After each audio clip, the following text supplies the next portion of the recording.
Hi everyone, welcome back to Quantum Your Life with Rozana. I'm so excited for today's podcast episode.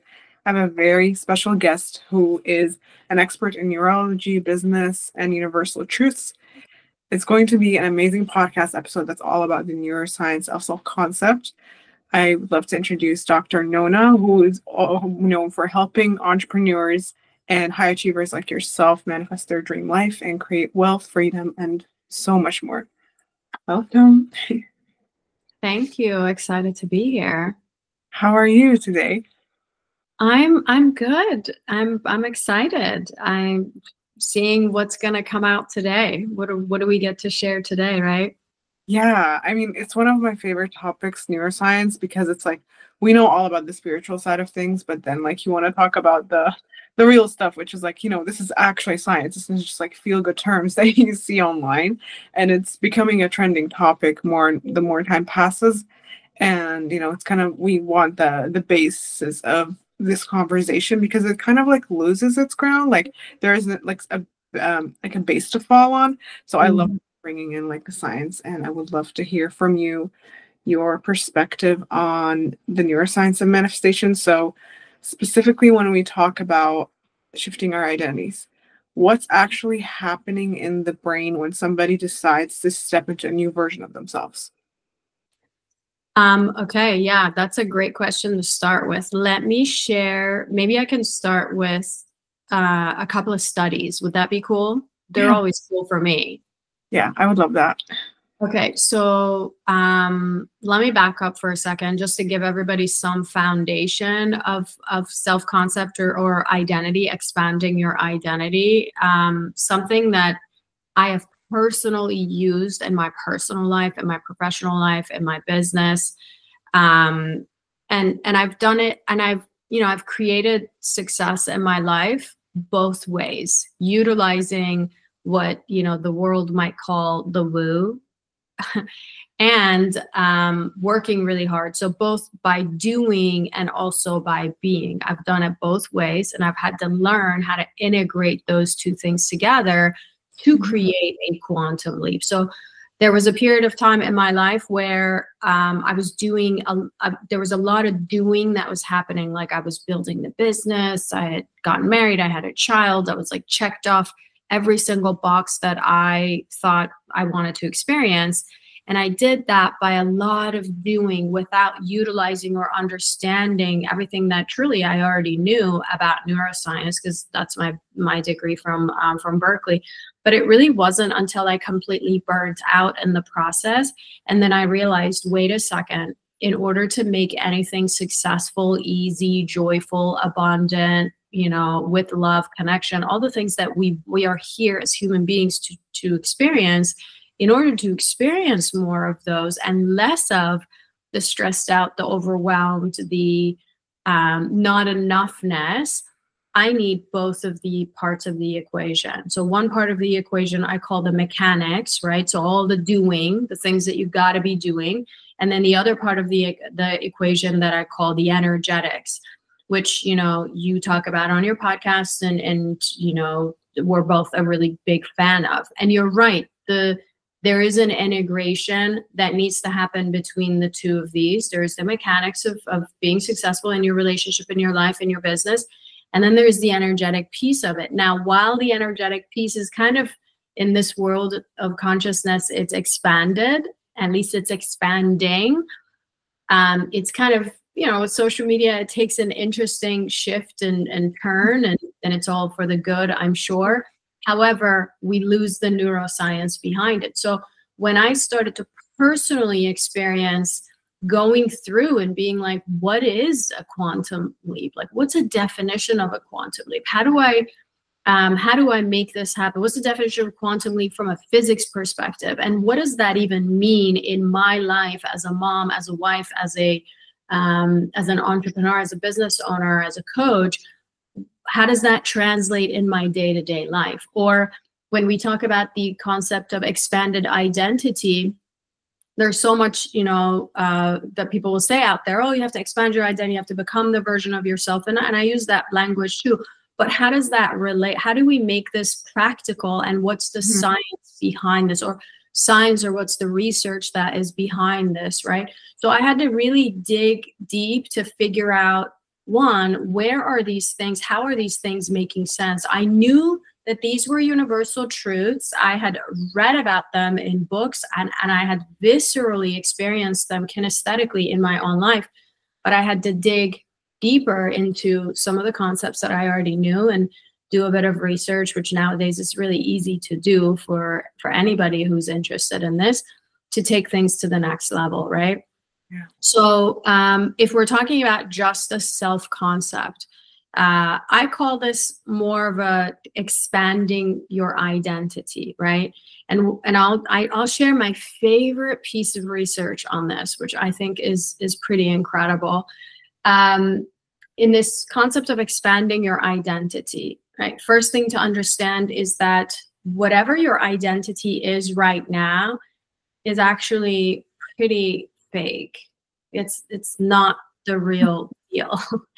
So what you know, when you were born, typically if you read pediatric books, textbooks, they'll tell you, or prenatal books, they'll tell you there are two fears that a human baby is born with, right? One of the fears is fear of loud noises, and the other fear is fear of falling, because prior to that, you're in the womb and it's a safe place and you're not falling, and you know, there's liquid there and it's all squishy and warm and all the things, and the sounds are muffled.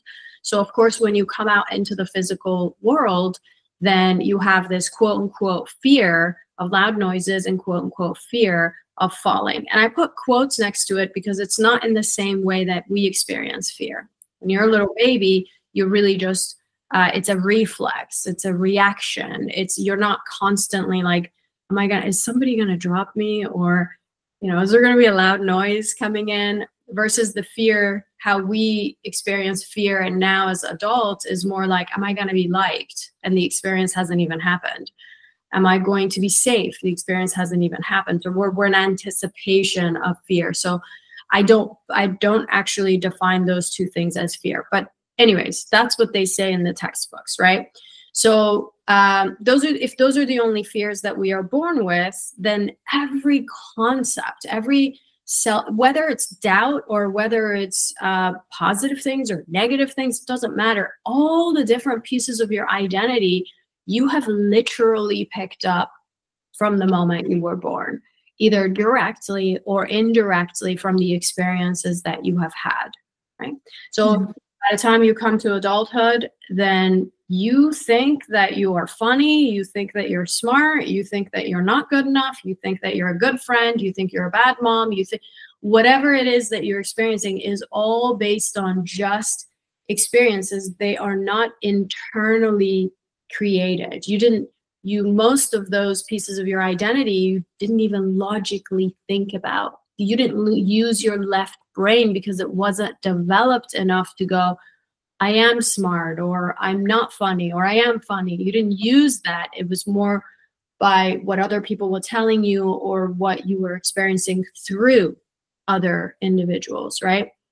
So, and most parts of the identity are actually built by when your limbic system, your emotional part of your brain is actually activated. When that's activated, especially in a case of a traumatic experience, like if you watch your parents fight about something, then you take on, that adds into and it anchors in that piece of the identity, whatever that might be, or that piece of even belief system that identity would take on. If you watch your parents fight about money, as an example, then not only do you take on the thought process or the piece of the belief system that, you know, money is evil, or money creates fights and I don't want, or money, you know, reduces connection, but also because there is anxiety or there's stress in that environment and your brain hasn't developed enough to make understanding of what was happening, you now associate making money with anxiety. You now associate making money with lack of connection.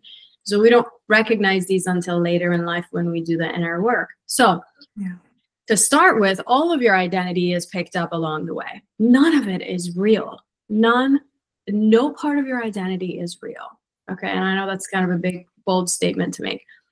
Now, part of creating a quantum leap in your life, part of creating a dream life in your life, and your bringing in your dream life to reality is going to be not just knowing where you're headed, but also what is the identity that matches, what's the self-concept that matches that dream life that you'd like to experience, the amount of connection, the depth of connection you want to experience, the amount of wealth, the amount of impact or contribution that you would like to experience. So that identity is different than your identity currently. And identity is fluid. And I don't mean that in a political sense. I mean, you get to wake up today and choose confidence. You get to wake up today and say, you know what, I am loving. And you get to practice being loving. You get to practice being more confident. And then over time, then that becomes your concept of self, which then determines your actions, right? Because we all know that identity drives your behavior. Okay, now I know you asked me about the research and I'm going to get into it, but I wanted to kind of give a little foundation on what we're talking about and how this relates, right? Mm-hmm. They did this really cool study, and I want to say it's out of Harvard Business School, maybe.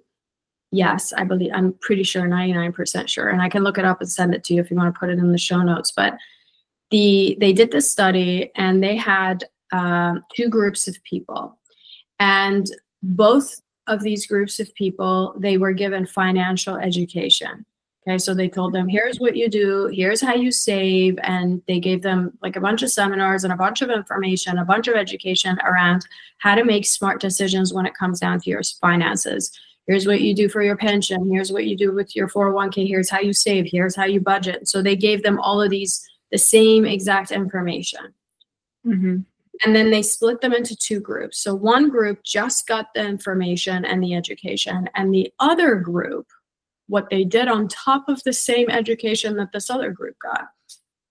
This other group also got to come into contact with an AI-generated version of themselves in a future time, a future self, if you would, a different identity than who they are right now, right, in the future. So this person's older, this person is maybe has more of a savings, maybe is wiser, has made certain decisions. So they had them come into contact with another version of themselves. So not a whole different identity, but another version of self-concept, right, into the future.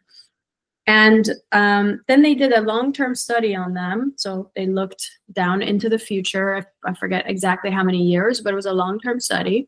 And they look at both of the groups, and they notice that the group that came into contact with the face of their future that was generated by AI, that group was making significantly better, or had made during that period of time, years had gone by, had made significantly smarter and better decisions when it came down to their finances than the group that just got the education and they did not face their future self. Mm-hmm. Yeah. So Wow. to me, it's fascinating. Honestly, I love that you mentioned this, because I know there's this conversation that, you know, you have to work hard to get what you want. And I mean, I understand, you know, taking a specific action towards what you desire, but it's always the energetic backing behind it, because there are a lot of people who take the exact same action. Not everybody has the same results, you know? Mm-hmm. And I think when people start the spiritual journey, it's like so exciting. You know, when you're a beginner, you try it out, you see the results, and then when you get into it more and more, you face the real stuff, which is like your beliefs and what you're truly working on. It almost becomes for certain people discouraging that now I have to look at all of these things, and we get into like this healing spiral So it's a really interesting conversation that it all goes back to identity. And even the healing spiral is us being attached to working all the time towards something. As much as I encourage healing, but it's almost like it becomes a comfort zone because your nervous system is almost wired to like fight for what you want, to fight for success, to earn it. So you continue to look for a new belief. You continue to look for how to work on that same belief that you've already worked on like 10 times, and putting yourself through this thousands of courses. And it's like, I'm all for self-investment when it comes from that energetic backing of growth, of the to step into new self versus save me. And that decision, what I mean by that is like that internal yes. And it's interesting. I was also looking today at a study that was made in 2023, specifically by, I'm going to get the name now just for reference. Yeah, by National Library of Medicine. This was done in 2023, where it talked about the medial prefrontal cortex, which is what I like to call like the me zone. This is part of the brain that lights up when you reaffirm the specific traits that hold truth to you, or rather traits that have that emotional attachment to. So beliefs like I'm not good enough, the reason why we resonate with them so much, and when we try to do the inner work, we still fall back into these beliefs of like, I can't get what I want, it's not going to work out. It's because it holds all of that emotional charge. And when we really do the inner work, when we practice identity shifting, when we choose every single day with that internal yes, who I'm going to be, that's when we unlearn, because it's more of an unlearning journey of all of these things that were inflicted upon us. So we remember who we were before we were shaped by trauma, before we were shaped by societal beliefs and cultural beliefs and all of that. Yeah, it's such an interesting conversation, because I also remember before being like, I'm not leaving the house until I feel confident. It's not that I wasn't going to leave the house, but that was like my decision that once I get to this door, she's on. That's right. That's right. It's a choice, right? It's a choice. Now, it's a choice that we've made every single day up until a moment of awareness, or a moment of transformation, or a moment of like, wow, like this learning, right? Like someone might be listening to this, be like, well, I've been showing up in lack of self-worth, and I've been sure, yes, for maybe 20 years, 30 years, 40 years, whatever many years that you are.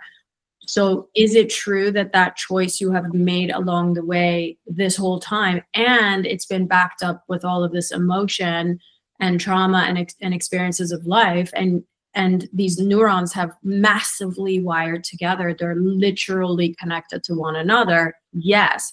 Is it going to be challenging to break those, to prune those neurons in some ways and open them up, or create new connections from a neurological perspective? Absolutely. But you get the choice. And this is a conversation I have with my children even. Like, you get to choose what you want to experience, at least from an emotional, frequency or energetic perspective. And there are tons of studies that when it comes down to the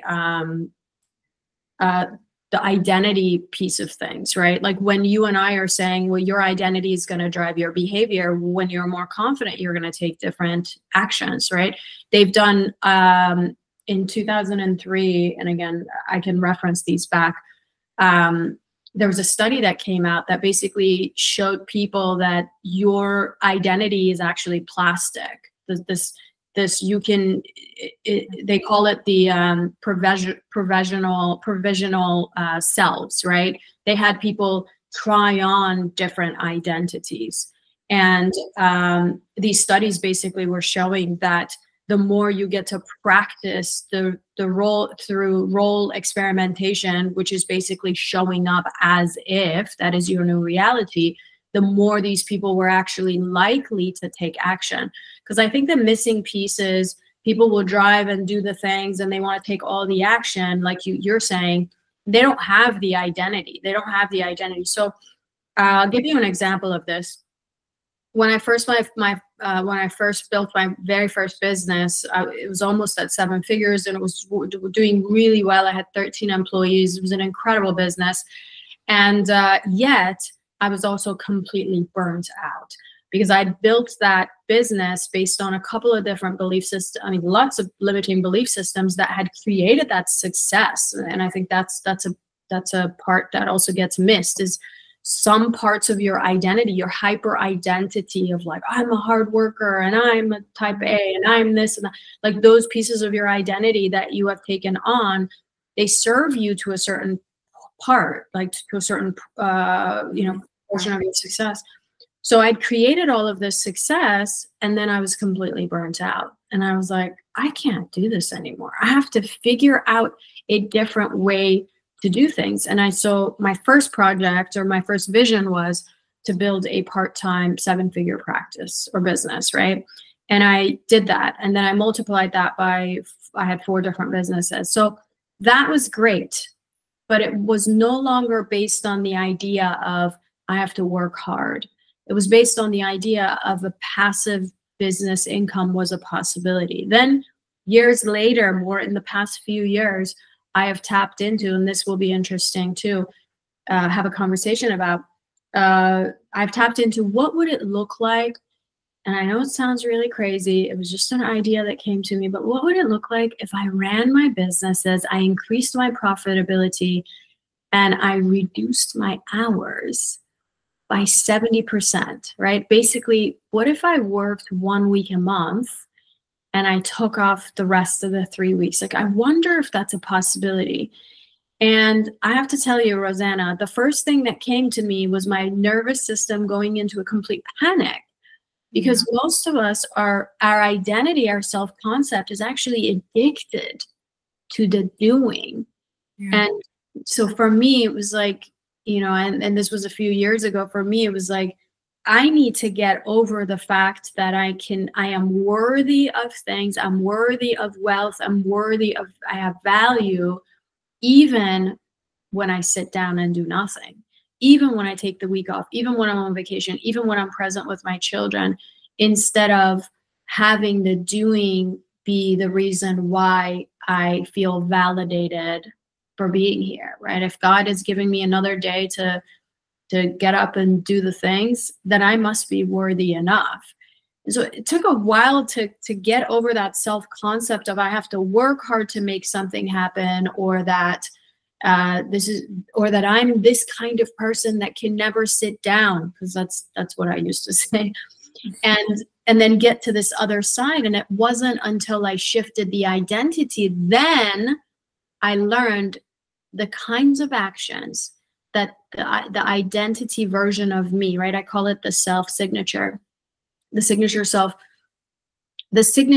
version of me, the actions that she would take while she would be working and be comfortable and feel safe at 1 week a month lifestyle, those actions would have been completely different than the version of me who believed I got to do the things, right? So the belief systems, like again, in this particular study, the role play of the self-concept, of the next level self-concept, gets to determine the kinds of actions that you get to participate in on your daily life, and ultimately pivot your life into a new direction.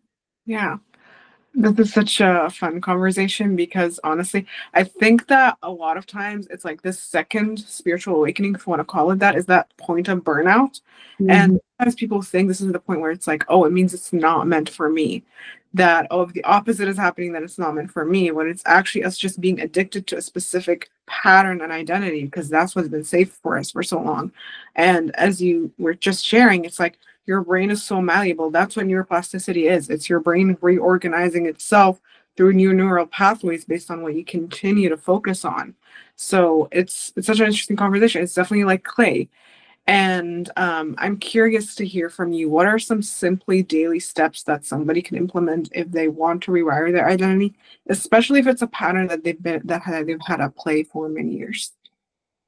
I wish there was a magic pill, because I'd be the first person that takes it. But there really isn't, right? And I think it does take some internal work. And I know for me, I've gone through some dark times like you're describing to be able to create that quantum shift. But looking back, now I can recreate the quantum shift. And I have 4 steps that I teach, and I'm happy to share with anyone that this resonates with. If they send me a message on Instagram and mention your name, I'm happy to send them a training on this.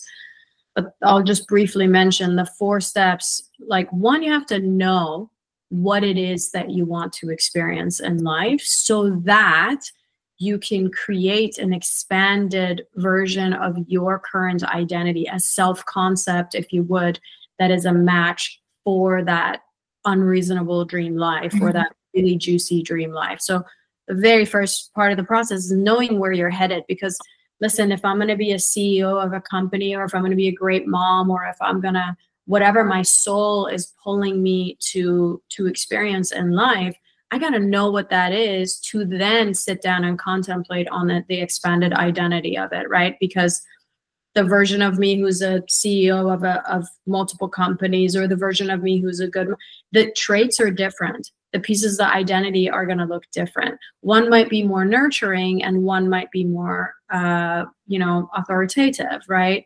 Or one might be, need to show up more in the feminine energy, and one needs to show up in more of the masculine energy.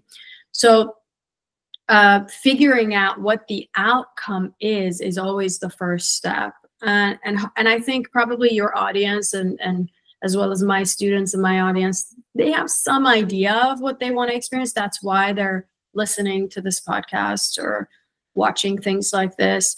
So that's the very first step. The second part of the process is the expanded identity, which is defining the version of you that would show up, that would be a match to this next level. So it's almost like, okay, that AI generated study that we talked about, okay, what if, and nowadays you can use those tools too, I haven't personally, but what if we created a character, a future, again, what I call a signature self, that is already in alignment and is taking those actions. Again, tons of studies around this.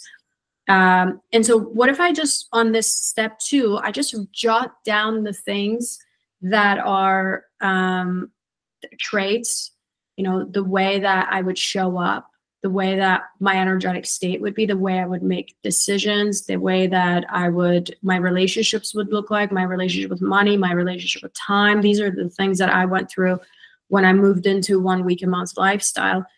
And anyways, defining what that is, like really sitting down and contemplating on what that is.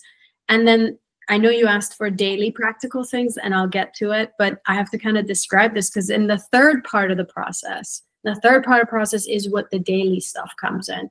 So first you come up with your unreasonable vision for life. Second, you define the identity. Like maybe the next version of you is more confident. Maybe the next version of you is more kind. Maybe he's more giving. Maybe he's really good at receiving. And then the third step in the process is the embodiment of it. So the reason all these really solid, not good enough, and fear and doubt and things are so strong, as we've been saying in the past, is because your brain, when made a decision that you are not enough, or made a decision that you are smart or funny, it wasn't just someone telling you. 9 out of 10 times, if it's a really strong core belief system you have, it came with an engagement of your limbic system. It came with an engagement of emotions, sometimes very positive and sometimes very negative, right? And as a matter of fact, the scale, like if it was 10 out of 10 positive or 10 out of 10 negative, then it's a much stronger belief system that you have built. So you take that same concept and go, oh, all these belief systems that I can't let go of that are conflicting, they came with the right side of the brain, incorporating that limbic system, and the left part of the brain at some point after we start to develop that. So it engaged both sides of the brain for me to have these belief systems over the past 20 years, 30 years, 40 years. Okay, now in order for me to do things differently, I'm going to have to engage both parts of my brain. I'm going to have to engage my emotions. I'm going to have to engage the limbic system. So in the third part of this process, you really start to embody. And here's where my practice comes into play. I have 2 things that I do. One is I read through my unreasonable vision for life every single day, no matter what. I read and I feel. I even have a mastermind for high achieving entrepreneurs where it's a requirement to be part of that mastermind. Is you have to read and feel. You have to have one, and you have to read and feel it every single day. So I'm giving myself the feeling of safety in my nervous system at that next level. Now, the second thing that's more of a daily practice is I go, okay, now that I know my unreasonable dream vision, now that I've defined the pieces, the traits of the identity, now I can start to embody her. This is where you get to somatically and viscerally feel the next version of you. So, you know, I have my coffee here with me and I'm sitting here with you, and I ask myself, what would it be like? What would my body feel? How about the tension in my neck? How would I sit? What would my tone of voice be? How would I talk, and what things would I talk about? And what would my energy be? What would be in my energetic field if I'm in my next version right now as I'm drinking my coffee? And I tell my students, it's not so much about like never getting off track and always showing up in the future self. It's much more about coming back to the future self, right? Knowing when you fall off and then coming back to it. So if you do it 1,000 times, it's okay. It's totally okay. But if you get off track from the future version or the frequency of the next version of yourself, and then you're off track and then months have gone by, that's kind of when you get in trouble. It's still okay. However, you know, there's a better way to do it. So my daily practices are non-negotiable. I go through and read and feel my unreasonable life vision. And then second, any action that I take, whether it's brushing my teeth or showing up on a podcast with Rozana, or drinking my coffee, or playing Lego with my kids, or going on a date with my husband, I will check in with myself and go, what is it how would my future self walk into this room? How would my future self drink this coffee? What kind of coffee she would drink? And move into that. Yeah. I love this. I mean, yeah, it's so interesting because the coffee example is what I always use with my clients. I'm like, how does she drink her coffee? How does she breathe? How does she move? How does she walk? How does she carry herself? And I actually did a practice at the beginning of this year. I love meeting and conversing with my next level version, or my desired self, however we want to call it. And like literally asking her questions directly, like, show me how you do this. What did you need to let go of internally to allow yourself to step into this? What do you now believe about the world and yourself? So I'm using her as a cheat code to put in here her thoughts, her feelings, her philosophies on life, her ideas, the movements that she's involved in, what things that she has completely let go of, because it's really like clearing the space energetically first. And also, if we want to change environments, you know, if that feels aligned and it comes from the version of us who does want to who does do these things already, we need to start stepping into that, knowing that this is what this is what she does today, not I'm hoping that I'll step into her now. And I actually shared this before a long time ago in my content, where I said that Anthony Robbins shared in his book Awakening the Giant Within.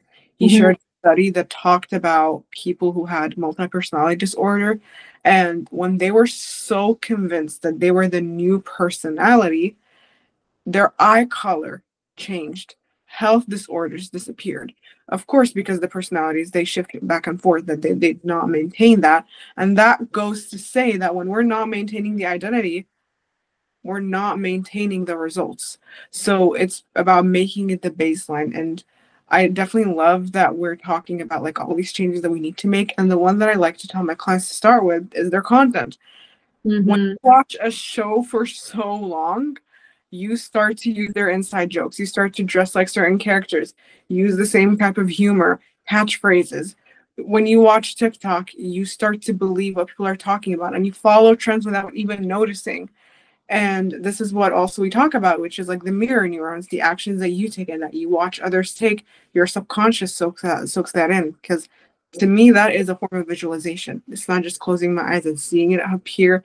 It's what I'm putting internally through my 5 senses. That is me imagining it or visualizing it and soaking it in again and again and again and again. So that's why the content, the music, the conversations, the people that we surround ourselves with, all of that impacts the state that you're in and how you choose to show up. Of course, there has to be a space, a level of boundary within yourself, that I'm not just going to be moved by external factors. And just because someone's energy off, it doesn't mean I have to move out of self-leadership or move out of self-dedication and motivation. I can still be that person, but it's more like what we continue to integrate and soak within us that does impact how we feel. If we listen to 10 songs right now that are sad, we're not going to feel all happy and jolly, you know? Mm-hmm. Yeah, I think that's such a good point. I love what you said about your future self practice, and the study I brought up at the beginning of the conversation about the Harvard study with the financial. The researcher that did this said towards the end of the study, kind of brought up this point of closing the gap between the future self and your version of yourself now. And he was saying one of the ways that you can do that is by writing a letter to your future self and then having the future self version of you. So I've done that, writing a letter, asking questions, or going into meditation and asking questions from the future self. But also having the future self write you a letter from a point of gratitude for the amount of work you're putting into yourself, for her to become, for her to be, right? And I thought that was an interesting concept, because oftentimes we're here and we think we're making all the sacrifices for the future self, and it takes us out of the present moment. And when you get the future self to also describe the amount of gratitude that she's experiencing for the work that we're putting in, and the amount of love and the amount of connection, then it closes the gap between the two of those. But everything you're saying, like, super resonates with, you know, with the things that I teach, and it's all backed up by neuroscience. It's all backed up by research studies that tell you to experience those. Another point I want to make based on what you were saying is most people will show up and they'll be like, they'll be in scarcity all day, every day. And or they'll be in anxiety and stressed out all day, every day. And then at the same time, they're like, I want more abundance, or I want more connection, or I want more love. Well, you only get whatever your dominant frequency is. So if you're showing up in the old version of you, in the old identity, and you are bombarded with the media and TV and fear and doubt and, you know, the things that maybe you're either comparing yourself to on social media and or becoming more of that, if that is majority of your energetic, you know, fulfillment, or what you're putting into your energetic field, well, then you're going to experience more of those, instead of putting more of the focus into what's the frequency, what's the future version, or the self-concepts that I would like to experience, and then filling up your energetic field with all the healthy, juicy, you know, pieces of content and media and experiences that are going to bring you to that next level. Yeah. Definitely self-regulation is always key, especially first thing in the morning. I'm always like, listen to what your body needs. If it needs 10 minutes, 30 minutes, it does not matter. Some people need to eat a specific amount of calories per day. Some don't. Respect your body and what it needs. And I love what you said about, you know, the media and all of that. Because for me, I'm somebody who loves helping movements. But for me, it's coming from an empowered place that I love that I get to do this. That's what I see my future self doing, versus being addicted to fear and then continuing to fuel that again and again and again. And we keep these habits alive that just keep us loyal to our old version of ourselves. So yeah, this was honestly amazing. Just one quick question. Yeah. I'm curious about your thoughts regarding needing to fully heal before building the business of your dreams, the money, the kind of lifestyle that you desire. What are your perspectives on that? I don't know if this is a bold statement. I disagree with that. I disagree that you need to heal. That seems like, because, you know, I've heard clients or students say, I need to heal first in order to, say, get into the next relationship, in order to build the business. I think oftentimes when we follow the seed that is planted in our heart, and I believe in God, so by God, or if you believe in the universe, if you follow the seed that's planted in your heart, in the midst of healing, that exact thing becomes the healing itself. I mean, for me, I remember when I was burnt out and I was in a marriage that wasn't working, and all of those different pieces, what helped me quantum leap my healing process, as I felt completely broken and completely alone, what helped me quantum leap in the healing was actually listening to this dream that I had as a 6-year-old girl of the life that I wanted to experience that I had forgotten about. So starting and building and creating and giving birth to businesses that were part-time and passive and generating multiple 7 figures. And then later, you know, finding love, and then later building a family, traveling the world and living between Southern California and Italy. All of these pieces of my dreams that I used to have as a 6-year-old, 7-year-old girl, that, you know, in the pursuit of those dreams, in the becoming of the version of me that was worthy of those dreams, is where the healing happened. And I think entrepreneurship, if we're just talking about that even, is a healing process. If you are if you're self-aware enough, and if you have the desire to heal, that creation process is extremely healing. Yeah, I've also done a lot of healing, and it has helped me open up to certain things. But what was really the driving force was me getting fed up with my own way of living, my own way of thinking, the lifestyle that I had. I just had to say, no, I'm done. This is it. And really take that leap of faith. It's more of a trust fall game, really. So I definitely agree with you on, you know, you don't always have to be fully healed. And I don't even know what fully healed means, because I don't know anybody in the world who is either. I don't think so either. Yeah. I did share also inside my my membership claim collective, a training where I said, you're not actually worthy of good things, nor are you worthy of bad things. You are a match to them. So there's so much conversation around worthiness, and a lot of times it's like the condition that we think we need to fulfill. But really, understanding what worthiness is isn't about forgetting that you experience toxic relationships. It's about remembering that even then, even when you chose to stay, when you knew it was right to leave, that you were still worthy at that time. The fact that you were born, and the first thing that people did was rush to the hospital and fight to carry you and to take pictures with you. That shows you were born to be loved, to be abundant, to be joyful, and you're meant to experience all of these things. So, yeah. Love that. All right. So, do you have any last thoughts or anything you would love to share with us? No, I think we covered a lot of really good bases. I'll just add one little thing, because right now I am so heavily working on, I have a big project, I have a TEDx coming up, and the conversation in the TEDx, or like my message to the world, right, is to stop playing it safe and tap into, or remind yourself, or recall that unreasonable life that you might think is unreasonable from this version of your identity, but it's something that seed's been planted in your heart. You gotta go for that. And so one of the things, I think, parting words is that, you know, living a reasonable life is the riskiest thing that you could be doing. There's no evolution that comes in that. There's no growth. There's no quantum leap in being in the mediocre, or being in a reasonable, even if it's successful, if it's reasonable, that's the riskiest thing you could do with this one life that you are given. Thank you so much. This was amazing. Where can we find you on socials? Yeah, I think most of my time I spend on Instagram. I would love to connect with people, and it's just my first name, my last name, which is Nona, Nona Djavid.